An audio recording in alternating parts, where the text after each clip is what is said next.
तो कैसे है आप लोग? അപ്പൊ നമുക്ക് റിയാക്ഷൻ വീഡിയോയിലോട്ട് പോകാം. ഓക്കെ, നീ കൊച്ച, നിന്നെ കണ്ടാൽ ഒരു ഫീലും തോന്നില്ല.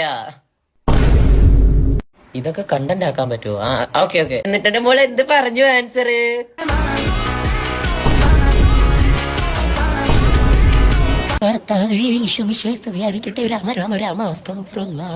എന്തൊക്കെയായി കാണിക്കുന്നത്? അയ്യോ, ഇത് കാണിച്ചത് ഫീൽ ആവാനായിരുന്നു, മറന്നു. ഒന്നുകൂടി കാണിക്കേ. എനിക്ക് ഫീലായി. ഓള് ഹാപ്പി, ഞാനും ഹാപ്പി. കാരണം ഇതെനിക്കൊരു തോന്നില്ല, ഇതൊരു പെൺകുച്ചാണ് ഈ ഒരു കണ്ടന്റ് ചെയ്യുന്നതെന്ന് എനിക്ക് തോന്നില്ല. ഇപ്പൊ ആണാവട്ടെ പെണ്ണാവട്ടെ ഫേക്ക് അക്കൗണ്ട് ആവട്ടെ ആരും ആയിക്കോട്ടെ, അഥവാ ഇപ്പൊ ഇതൊരു പെണ്ണാണ് ഈ കണ്ടന്റ് ചെയ്യുന്നതെന്ന് വെച്ചോ, മോളൊന്ന് ആലോചിക്കും. മോളുടെ തന്ത അല്ലെങ്കിൽ മോളുടെ ആരെങ്കിലും, മോളുടെ വീട്ടുകാർ എവിടെയെങ്കിലും ഒക്കെ പുറത്ത് പോകുമ്പോൾ ആരെങ്കിലും ഒക്കെ വന്ന് ചോദിക്കണം, ഒരാൾ വന്ന് മോളുടെ അച്ഛന്റെ അടുത്ത് ചോദിക്കുകയാണ്, മോൾ എന്ത് ചെയ്യുന്നു? അപ്പൊ നിന്റെ അച്ഛൻ എന്ത് പറയും? എന്റെ മോള് ഫീൽ ആവാത്തവർക്ക് വേണ്ടി ഫീൽ ആക്കി കൊടുക്കുന്നു ഇൻസ്റ്റഗ്രാം റീൽസിലൂടെ. അതുമല്ല, ഇതൊരു ആൺകുട്ടിയാണ് ഈ അക്കൗണ്ടിന്റെ പിന്നിലെങ്കിൽ അവന്റെ കാര്യം ഒന്ന് ആലോചിക്കും. എടാ മോനെ, നീ ഇത് കാണണം. അതാണ് സപ്പോസ് ഇപ്പൊ നിന്റെ അച്ഛന്റെ അടുത്ത് വന്നിട്ട് ഇപ്പൊ ഒരാൾ വന്നിട്ട് ചോദിക്കുകയാണ്, മോൻ എന്ത് ചെയ്യുന്നു? അപ്പൊ നിന്റെ അച്ഛൻ എന്തോ പറയുമായിരിക്കും?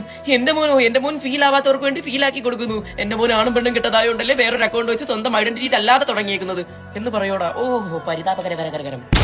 ഇങ്ങനെയുള്ള ഫേക്ക് അക്കൗണ്ടിന്റെ മെയിൻ ഉദ്ദേശം എന്ന് പറയുമ്പോൾ അവർക്ക് എന്തെങ്കിലും ഉപയോഗം അല്ലെങ്കിൽ എന്തെങ്കിലും നേട്ടം കിട്ടാൻ വേണ്ടിയാണ് അവർ ഇത് തുടങ്ങുന്നത്. അവർ പോയി ഗൂഗിളിൽ പോയി ഏതെങ്കിലും വല്ല സെക്സി ആയിട്ടുള്ള ഫോട്ടോ എടുത്ത് ഡൗൺലോഡ് ചെയ്തിട്ട് അത് അവർ ഏതെങ്കിലും കൊണ്ട് ആപ്പിൽ കൊണ്ടിടും. എന്നിട്ട് ആ ആപ്പ് നമ്മൾ ആ ഫോട്ടോ കാണണമെങ്കിൽ നമ്മൾ അത് പൈസ കൊടുത്ത് കാണേണ്ടി വരും. അങ്ങനെ പൈസ കൊടുത്ത് കാണുമ്പോൾ അവർക്ക് എന്തെങ്കിലും ഉപയോഗം, അവർക്ക് പൈസ കിട്ടും.